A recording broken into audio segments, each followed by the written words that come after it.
Amanhã é dia de uma decisão no futebol europeu.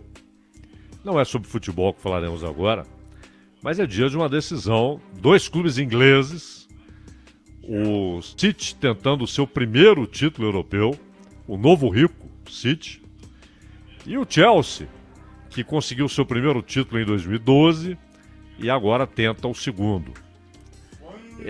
Com exceção da Copa do Mundo, esse é o jogo que tem mais audiência no planeta. É a decisão da Liga dos Campeões da Europa. E no time do Chelsea está um alemão, negro, nascido na Alemanha. Não é que ele adquiriu cidadania, nasceu na Alemanha. Os pais refugiados da África, de uma guerra civil em Serra Leoa. E esse alemão jogou, claro, na Alemanha, jogou na Roma e está agora no Chelsea. Já há um tempo está no Chelsea. E ele escreveu uma carta. O título é muito interessante. Ele diz: esta carta não vai acabar com o racismo no futebol. E o Antônio Rüdiger, porque é aquele famoso trema no U que há no alemão, né? O Rüdiger. Ele começa dizendo o seguinte: eles estavam me chamando de negro. Eles gritavam: vá se danar, vá comer uma banana. Cada vez que eu tocava na bola, eles faziam grunhidos imitando macaco. Não foram apenas algumas pessoas. Foi uma grande parte dos torcedores da Lazio durante o Derby della Capitale em 2017. O Derby della Capitale é o clássico Roma e Lazio, os dois times da capital italiana, e o Rüdiger jogava na Roma. Esse não foi o primeiro ato racista que sofri, mas certamente foi o pior. Foi ódio real. Você sabe disso quando vê nos olhos deles. Não era aquela história de vamos desestabilizar o cara. A gente ouviu isso muito no futebol, né? Não, sabe o que é? Aquela torcida não é que ela pensa assim, é para desestabilizar. E ele disse: foi ódio real. Você sabe disso quando vê nos olhos deles. No momento não reagi. Eu não saí do campo, não queria dar a eles esse tipo de poder. Mas por dentro, não importa o quão forte seja, se você é um ser humano com o coração batendo, ficará marcado por isso. Sempre que algo assim acontece, como o mundo do futebol reage? As pessoas dizem: ah, é tão terrível. Os clubes e os jogadores postam uma pequena mensagem no Instagram: chega de racismo. Todos agem como se fossem apenas alguns idiotas que gritassem. Há uma investigação, mas nada acontece. De vez em quando, temos uma grande campanha nas redes sociais. Todo mundo se sente bem consigo mesmo e então voltamos ao normal. Nada muda realmente. Por que a imprensa, os torcedores e os jogadores se juntaram para acabar com a Superliga em 48 horas? Mas, quando há abusos racistas evidentes em um estádio de futebol ou online, é sempre complicado. Talvez porque não sejam apenas alguns idiotas nas arquibancadas. Talvez porque vá muito mais a fundo. De vez em quando, disse ele, temos uma grande campanha nas redes sociais. Todo mundo se sente bem consigo mesmo e então voltamos ao normal. Olha, eu penso muito sobre Daniele De Rossi. Daniele De Rossi, aqui vale parênteses, né? Para quem não acompanha futebol, não é ligado ou não acompanha o futebol italiano. Daniele De Rossi é um símbolo da Roma, né? Anos defendendo a Roma, a seleção italiana. E ele e o Totti foram duas grandes marcas da Roma. Dois nomes que personificaram a Roma no século XXI. Então, Disse o Rüdiger: eu penso muito sobre Daniele De Rossi. Ele veio até mim depois da partida com a Lazio e disse algo que nunca tinha escutado antes. Eu ainda estava muito abalado, com muita raiva. De Rossi sentou-se ao meu lado e falou: Tony, sei que nunca vou sentir o mesmo que você, mas me deixe entender a sua dor. O que está passando dentro da sua cabeça? E aí Rüdiger acrescenta: ele, De Rossi, não tuitou. Ele não postou um quadrado preto na timeline. Ele se importou. Muita gente no futebol diz coisas publicamente, mas nunca chega até você pessoalmente. De Rossi queria saber como eu me sentia de verdade. Esse cara era um ícone no clube, uma lenda. Quando entrei no vestiário pela primeira vez, eu parecia uma criança, de tão nervoso que fiquei ao vê-lo. Mas no momento mais difícil, De Rossi se preocupou comigo como ser humano. Ele queria entender. Estou deixando algumas pessoas desconfortáveis ao falar assim? Pode ser. Mas sei que o mundo inteiro vai assistir a final da Champions League neste fim de semana e quero usar minha voz para falar de algo real. Esta não é uma conversa de 10 minutos, esta não é uma legenda no Instagram, esta é minha vida. Você quer ouvir minha história? Você realmente quer entender? E aí ele diz: existe um código da quebrada, aqui, claro, a tradução, né? Um código da quebrada que todo mundo conhece. Não importa quem você é. Se você cresceu em Berlim, Neukölln, como eu, ou nos bairros de Paris, ou em qualquer bairro de imigrantes no planeta, você conhece esse código. Se você vir a mãe de alguém caminhando pela rua, carregando um monte de sacolas do mercado, você para o que estiver fazendo e vai ajudá-la. Não importa se você estava brigando com o filho dela no campo de futebol 5 minutos atrás. Você leva aquelas sacolas até a casa dela. Este é o seu dever. Há um entendimento de que, embora tenhamos origens diferentes e falemos línguas diferentes, todos vivemos neste bairro de igual para igual. Mesmo que sejam todos meio danados, estamos todos danados neste lugar juntos. É um mundo frio, mas sempre há calor humano nas pessoas. Esta é uma das primeiras lições que você aprende quando criança. Infelizmente, você também aprende lições difíceis. Um dia eu estava andando na rua, perto do meu prédio, quando vi uma senhora alemã mais velha carregando algumas sacolas de supermercado. Ela tinha aparência de vó, muito debilitada e custando a ficar de pé. Então eu fui dar uma mão. Ei, vou te ajudar com as sacolas, eu posso carregá-las. E eu nunca vou esquecer essa senhora se virando para mim e o olhar de medo em seu rosto. Ela pensou que eu estava tentando roubar suas sacolas. Ela realmente pensou que eu estava roubando. Foi só um momento, mas você não pode ter aquele momento de volta. A inocência acabou ali. Foi quando eu percebi. É assim que algumas pessoas sempre vão me ver, hein? Nasci aqui, mas nunca serei alemão para alguns alemães. Porque, repito, Rüdiger nasceu na Alemanha.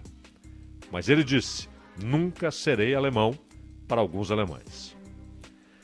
É bem complexo porque a Alemanha deu tudo à minha família. Meus pais eram refugiados da Guerra Civil em Serra Leoa.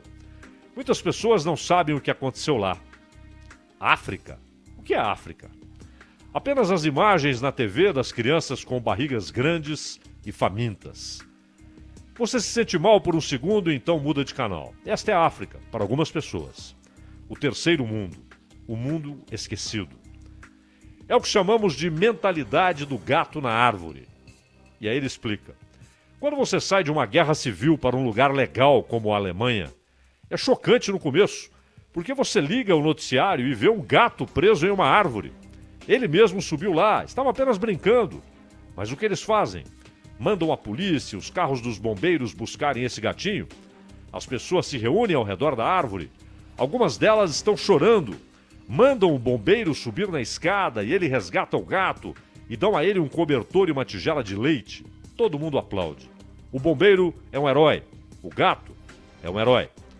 Mas 2 milhões de pessoas deslocadas em uma guerra civil na África? Este é apenas um número. Pelo gato eles choram. Para os africanos, nem querem olhar. Mesmo assim, faço questão de bater nessa tecla. Meus pais são muito gratos por morar na Alemanha. Eles se recusam a chamar Neukölln de quebrada. Na verdade, para eles, sempre foi o paraíso na Terra. Acabaram os tiroteios, não há mais bombas explodindo durante a noite. Sem dinheiro, sim, mas em paz. Ser rico para nós era outra coisa. Rico para nós era ter comida para comer, bebida para beber. Você tem um prato grande no meio da mesa com arroz e frango. Você é rico naquele dia, meu amigo. Para mim, futebol não era sonho. Era uma questão de sobrevivência. Era quase como escolher ser encanador, padeiro ou advogado. Era uma forma de prover. Eu estaria mentindo para você se dissesse que sonhava ter SUVs, jogar a Champions League ou coisa parecida. Não.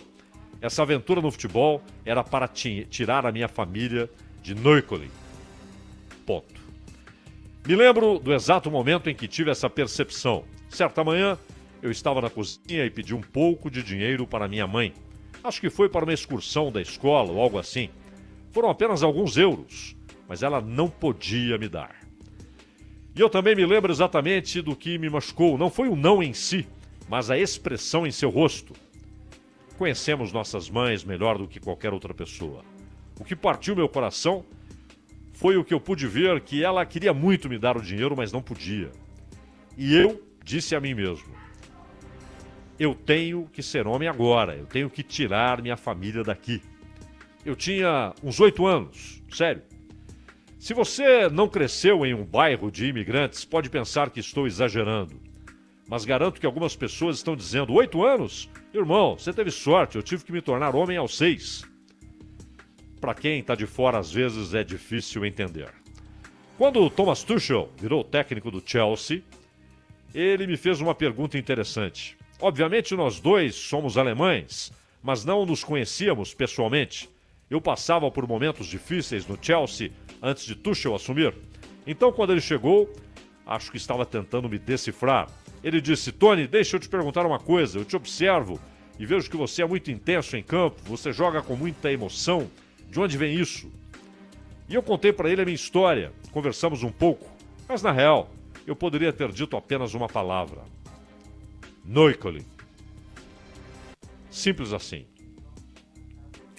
Eu costumava jogar com tanta vontade nos campos de concreto que todos os meus tênis tinham buracos, eram basicamente sandálias. Eu era tão intenso que as pessoas começaram a me chamar de Rambo. Jogava querendo e precisando provar algo. Você não pertence a esse lugar. Sabe quantas vezes já ouvi isso? Sabe quantas vezes me disseram para voltar para a África? Quantas vezes disseram, saia daqui. Você não pertence a esse lugar. Volte para a África. Lembrando que ele não é alguém que nasceu na África. Ele é filho de africanos, ele nasceu na Alemanha. O lugar dele é a Alemanha. Ele joga pela seleção da Alemanha. E quando a seleção da Alemanha ganha, todo mundo bate palmas para Antônio Rüdiger. Mas, em outras situações, dizem, esse lugar não é seu. Vai embora daqui. Volte para a África. Sabe quantas vezes fui chamado de negro? Aos 8 anos de idade eu tive de perguntar ao meu pai, que palavra é essa, negro? Alguns colegas da escola comiam um doce alemão chamado Schokokuss, que é um beijo de chocolate. Em alemão, claro, é com o U e a trema, né? O Kuss.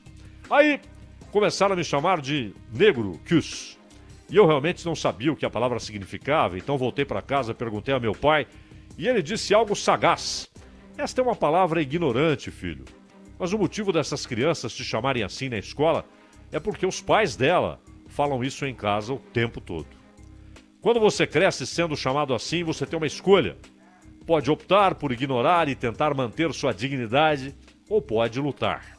Muitas vezes tive que lutar. Muitas vezes tive de sangrar. Essa mentalidade me moldou como jogador de futebol. Eu faria o que fosse preciso para dar certo. Jamais esquecerei o dia em que deixei minha família aos 15 anos para ingressar na base do Borussia Dortmund. Minha mãe chorou uma semana toda. Ela não queria que eu fosse. pensando na imagem dela chorando, agora, pensando nisso, isso me traz emoção, dor. Mas eu disse a ela um pouco antes de sair: um dia, tudo isso vai valer a pena. Um dia estaremos juntos novamente. Fechei a porta da frente e pensei comigo mesmo: você está a um passo de distância, mas sua família ainda está aqui. Você tem que arrastá-los com você. Ele queria, enfim, tirá-los daquele lugar. Isso foi há 13 anos e parece que foi ontem. Eu nunca teria acreditado que um dia estaria jogando uma final de Liga dos Campeões. Você sabe com quantos garotos talentosos eu cresci nas ruas e que nunca vingaram? Quando você vem de um lugar como Neukölln, não está apenas lutando contra outros jogadores talentosos para chegar ao topo, você também está lutando contra a ignorância. Quando eu estava iniciando a carreira no Stuttgart, da Alemanha, nunca sofri nenhum tipo de abuso tão escancarado como na Itália. Era mais sutil. Foi só ter uma sequência de jogos ruins que de repente a imprensa começou a vasculhar meu histórico. A imprensa italiana. E como eles faziam questão de se referir a mim. Antônio Rüdiger, de Berlim, Neukölln. Ah, ele é tão agressivo, ele é tão bruto.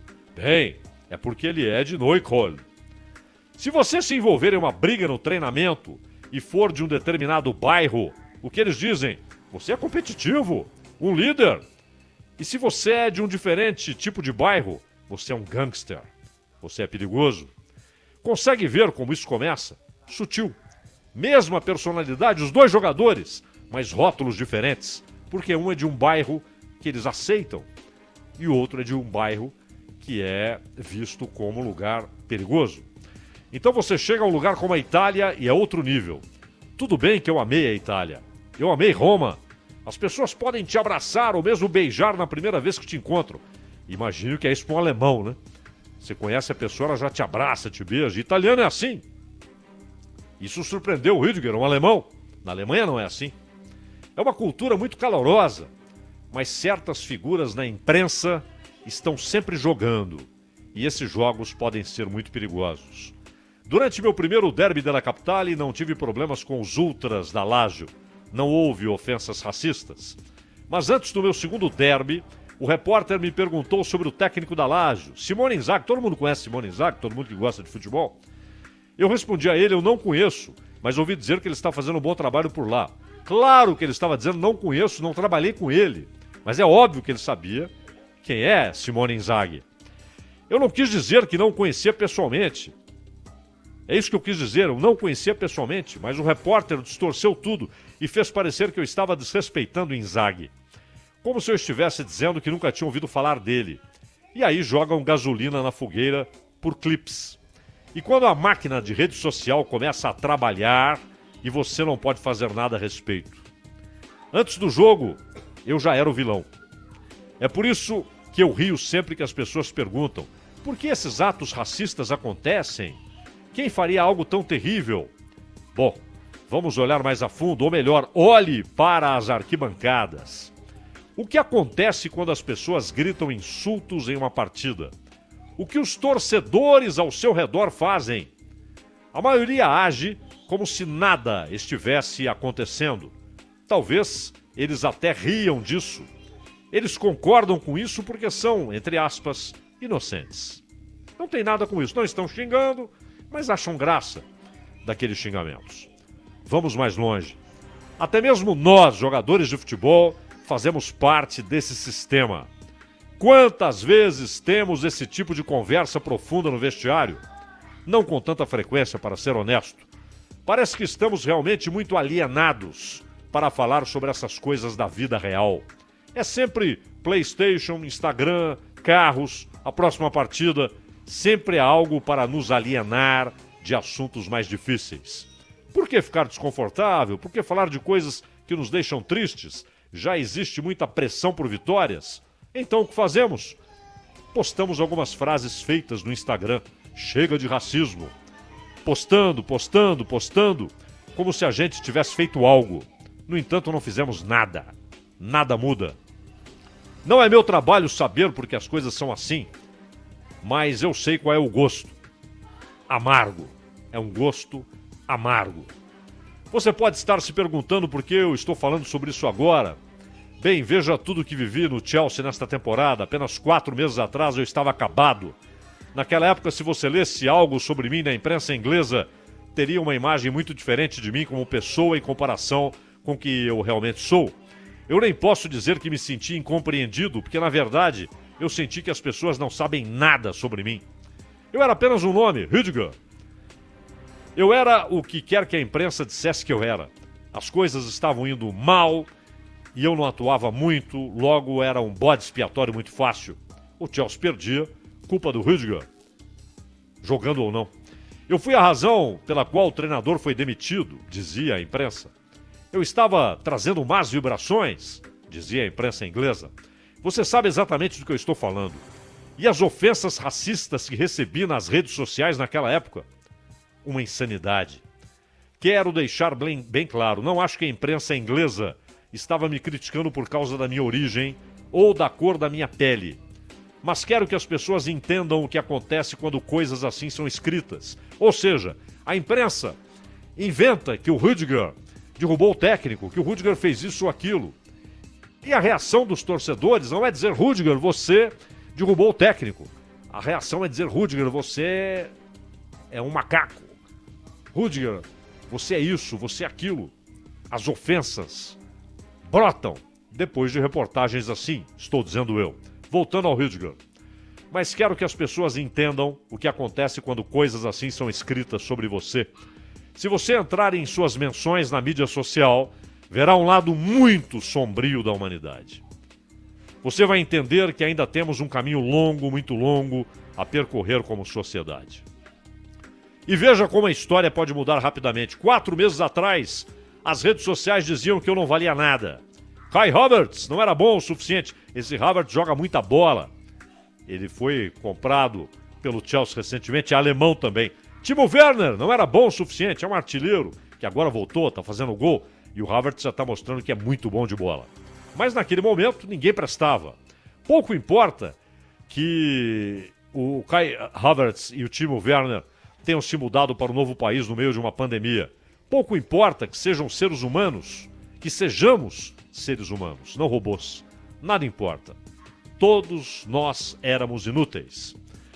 Agora, aqui estamos 4 meses depois em uma final de Liga dos Campeões. Talvez seja uma boa lição para todos.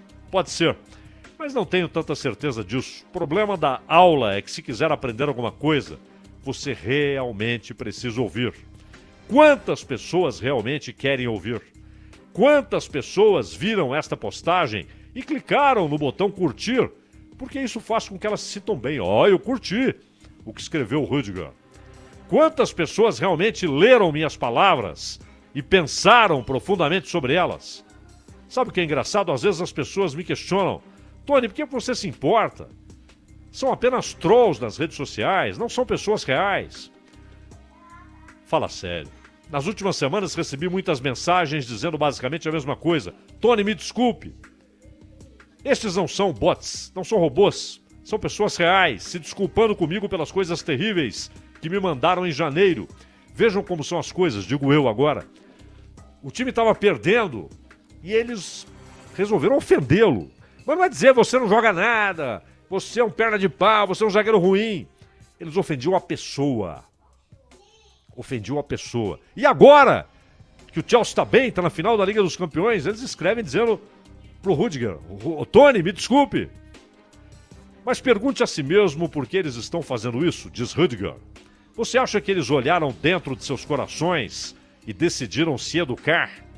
Você acha que eles deram uma boa olhada no espelho? Não sei, pode ser, talvez não. Mas sei que estamos vencendo. Agora eu sou útil para eles.